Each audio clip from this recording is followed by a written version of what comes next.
LeBron James is known as one of the greatest to ever do it on a basketball court. LeBron off the ball! LeBron! But being the athlete he is, there's also been questions just how great LeBron would have been in other sports. One sport that gets brought up more than others is football. You see, it's no secret that LeBron loves football to this day. You can see him talk and tweet about whatever goes down in the NFL. And in 2011, during the NBA lockout, he was actually thinking about playing in the NFL. And it's not like he had no experience in playing football, because he actually did play football back in high school. That got me thinking, just how great was LeBron in football? Would he have been one of the greatest to ever do it like he is in basketball, or would he have been just another guy who barely makes it to the NFL and hops from one practice squad to another? That's why I decided to become a scout and analyze everything from his journey in high school, stats, what scouts and coaches and GMs have said about him, and the greatest indicator of everything, the tape. First thing we're going to look at is his journey to playing football, and surprisingly, LeBron started playing organized football pretty late because he had no experience until his freshman year in high school. Since he was inexperienced, he would start off in the 9th grade team playing receiver, but after playing a few games, it would become obvious this dude was different, so he would move to the JV team, and after playing a few games there, it became even more obvious that he would need to get promoted to the varsity team after a few games in JV. In varsity, his first time playing would come in St. Vincent's playoff game when their whole offense was struggling because their number one receiver, Maverick Carter, who is now LeBron's agent, was struggling because of an illness. As a result, by the third quarter, they had no points, which led to their QB Chris Woolley to yell at his coach to put the 6'6" freshman, who hadn't played in a varsity game before, into the game. Now, the coaches were reluctant because they weren't even sure if he knew their plays. The only work LeBron had done with the team at this point was some simple 7-on-7 drills.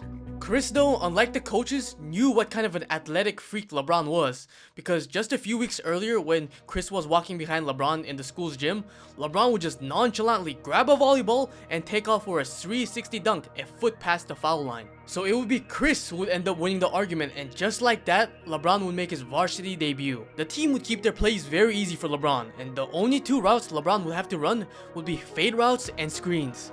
This is where they started to force feed LeBron, because if the corner was pressing on LeBron, he would destroy them on a fade route. And if they played off him, they would just run a screen and he would juke and run through everybody. Dude was unstoppable. If the ball was thrown 10 to 15 yard radius, he was catching it. And just in one quarter, he scored 2 touchdowns and had more than 100 yards. He would single-handedly bring them back into the game, but it still wouldn't be enough because they would end up losing the game 15-14. But regardless, one thing was clear now, and it's that LeBron was a monster, not only in basketball, but football too. In the next season, in his sophomore year, he would show that this one game wasn't a fluke and earn all-state honors, catching for 752 yards and 11 touchdowns. By this point, the best universities in the country were on his tail. Universities like Notre Dame, Michigan, and USC were all recruiting this unicorn prospect. They would quickly realize though that there would be no point in trying to recruit him because LeBron had decided at this point that he wasn't going to university and was going straight to the NBA after high school. This shift in mentality made LeBron make some business decisions while playing football and not go as hard as he could have. Regardless, he would put up even better numbers in his junior season, getting 1,245 yards and 16 touchdowns. That would be it for his football career because in his senior season, he would injure his wrist in an AAU game, which led to him dropping out of the football team. I talked about his journey and stats, but now I'm going to let the people who knew him best talk, his coaches, scouts, and GMs. What better source can we have than none other than his own high school defensive coordinator, who had to deal with LeBron in practice. The coordinator, Mark Murphy, was actually a safety for the Packers in the 80s. And no, it's not Mark Murphy who's the current CEO of the Packers, even though he did also play safety in the NFL around the same time, which is a crazy coincidence. Regardless, this Mark Murphy had very high praise because when talking about his top receivers, he mentions James Lofton, Jerry Rice, Steve Largent, and LeBron James. That's right, just 3 Hall of Famers who Murphy played with and against, right alongside LeBron, who he only got to coach in high school. He would go and elaborate on this, saying, "People laugh at me, but it's true. The kid had everything you could want. I feel like that was the one kid that could have gone from high school to the NFL and played." Obviously, that's crazy high praise, but then there was also an interview with that team's head coach, Jim Mayer, and he goes on about how LeBron was a physical specimen compared to everyone else and was mossing everybody, and he would literally compare him to Randy Moss. The same guys who interviewed the head coach, Daniel Jeremiah and Bucky Brooks, who, if you're interested in the NFL draft, I'd recommend their content, also ended up interviewing Mel Tucker, who was the head coach of Colorado. And he mentions of how he actually scouted LeBron when he was playing as a sophomore. And he just says what others been saying, like he was a man amongst boys and how he was destroying everybody. It seems that everybody who got to watch him play think that he was an absolute monster. So I think now is a good time to watch his tape myself and determine if it was actually great. You know, coaches' opinions are great, but it's nothing like a certified Jace approval. In the first clip we're going to look, here's LeBron catching a screen.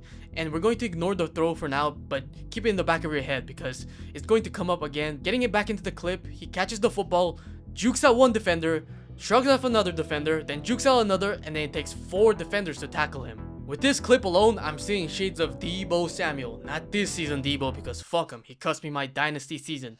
But Deebo back in his prime, where the 49ers used him as a running back and also spammed screens to him. But in this, the Deebo we're talking about is 6'7", 250. Now that was a great play, but I need something more. I need to see him running some routes, going deep or something. So I found this highlight video, and I'm not lying to you, the whole time I was watching the video, I just got pissed off from this quarterback. And before talking about anything, we got to talk about his number, because why the fuck is he wearing number 20? That's a running back number right there. So just for that, that's already strike 1. He committed a sin against football jersey etiquette. But then we get to this guy's throwing motion, and it's truly one of the ugliest pieces of shits I had to witness, because what the fuck is this? He just flicks his hand like a dumbass with no support from the legs, hips, or anything, and releases one of the ugliest not on target throws I've ever seen. I mean, somebody please explain what the fuck this was. He just releases the ball like he's shooting a floater right into the ground where only the defender can catch it. And this shit right here, he releases a hard throw, must be a great throw, right? Nope. He throws it to a defender and there's no one near him. How the fuck is that possible? What was he thinking? There's no offensive players within a 15-yard radius of this guy. The only possible explanation is he must have thought the defender was genuinely on his team. And the cherry on top is this shit, man. How the fuck are you going to throw it way above a 6'7" target? I don't even have the energy to get angry at this point. That wasn't the only QB LeBron played with though, but don't worry, every other QB was equally as trash as him. The only thing they got going for them was that they didn't wear number 20, but dude, it was so bad you could make a compilation of the terrible throws just from this 3-minute highlight video. Anyways, getting back into how LeBron played, we're just going to ignore the throws in this clip right here. We see what made LeBron unstoppable in the field. He just mosses 2 defenders right here. The quality is not great, but the VAR ruling is, yes indeed, he mossed 2 defenders right here. Then there's this clip right here. He catches a slant, shrugs off 1 defender, and then slips and makes LeBron look like human. I seen some Daniel Jones in this game right there, because he shouldn't be slipping there. There's no defender near him, but we're going to let this go because who knows, maybe the QB's trashness rubbed off on the football and it made him do that. Then we're going to see him in some action in the red zone where he should be the most effective. The cornerback plays off coverage on him, but it doesn't matter. He just runs a fade into the end zone and catches that shit easy. But this was damn near a free play, because I get that LeBron is big, but bro, this cornerback must have been 5'6". Bro was Tariq Cohen playing corner. In this clip right here, we're going to watch LeBron not catching the ball, but instead laying people the fuck out, because right here, QB takes off for the run, LeBron pancakes 1 guy into the ground, but that's not enough because he pancakes another guy into the ground. What other receiver is pancaking back-to-back defenders in a play? This dude was a cheat code. Watching the tape made me confirm what the coaches have said. So now I'm going to compare him to some comparable players in the NFL and see how he would have done if he focused on football and decided to ditch the NBA. LeBron is 6'7" and 250, and at his prime maybe was around 270, and that means realistically he could have played tight end, edge rusher, and I guess receiver, because that's what he played. He wouldn't be able to play offensive lineman because he would need to be at least right around 300 pounds for that.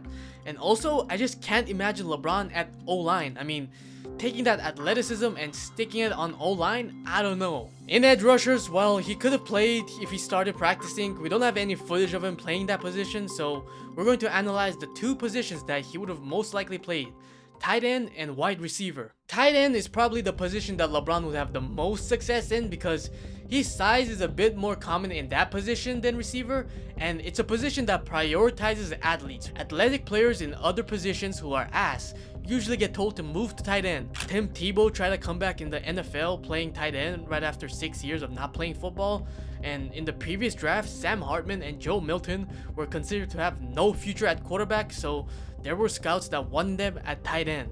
In tight end, there's two comparable players that come to mind right off the bat, and it's Antonio Gates and Jimmy Graham. And I chose those players because, for one, they were one of the best tight ends of this generation. And they were both basketball players before they were football players.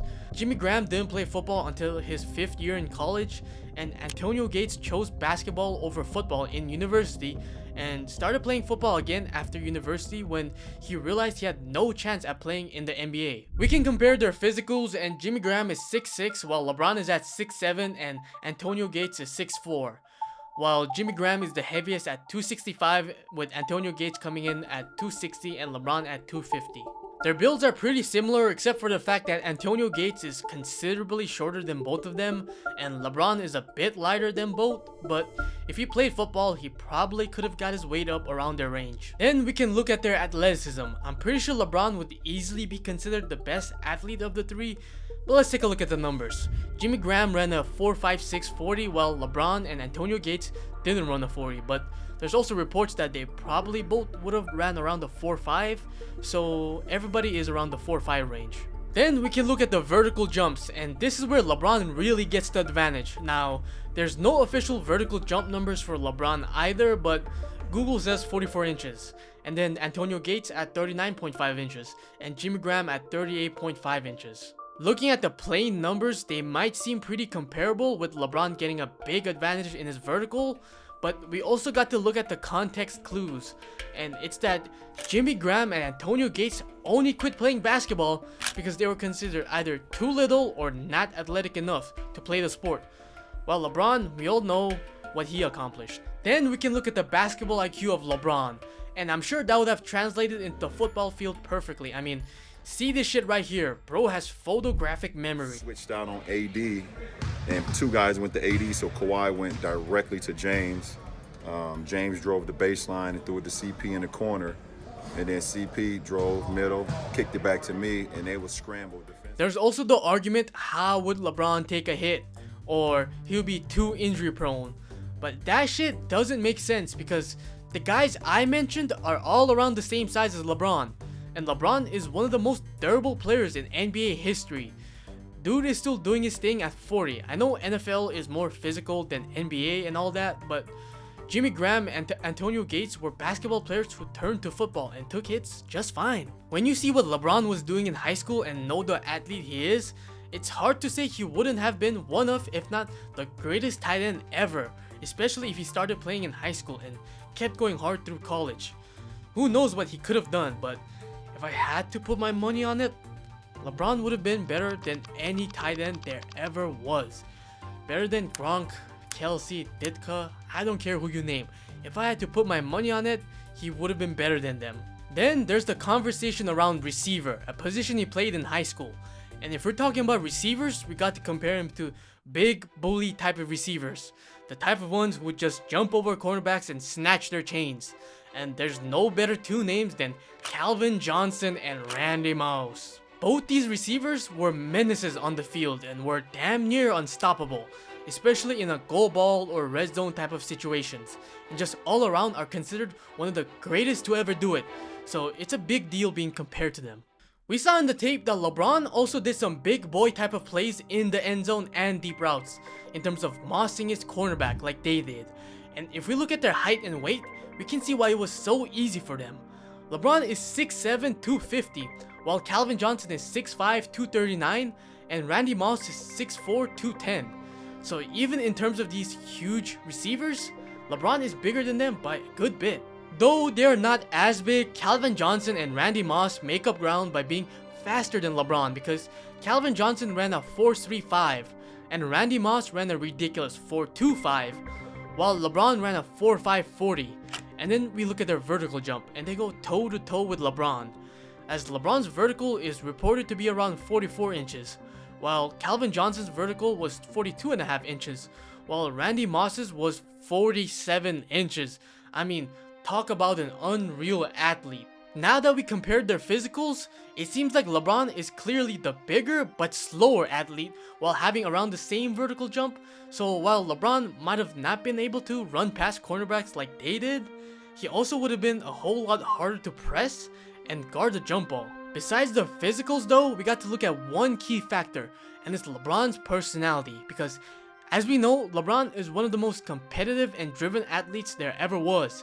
And Randy Moss and Calvin Johnson, while obviously competitive and driven, weren't on LeBron's level because they had a bit more chill personality to them, like to smoke weed, which got them in off-field trouble. And I'm not saying this to try to put them down, because Calvin Johnson was my favorite receiver growing up, but I'm just saying LeBron probably would have been more of a perfectionist Jerry Rice type that would have made him a better route runner and just have better receiver skills compared to these receivers. I'm not going to say LeBron would have been better than these two, but I will say he could have been on their level. Just different, not as fast, but bigger versions. I mean, I think he could have done at least what Drake London or Mike Evans is doing out there nowadays. I really think if LeBron kept at it with football and went 100%, he could have went crazy. And in my official report, I would write that he would have been the greatest tight end ever, and if he played receiver, he would have been one of the greatest. Maybe not Jerry Rice top level, but definitely up there as one of the greatest. If you guys think the same as I do or different, let me know in the comments. And if you have any suggestions for a video topic, also let me know down in the comments.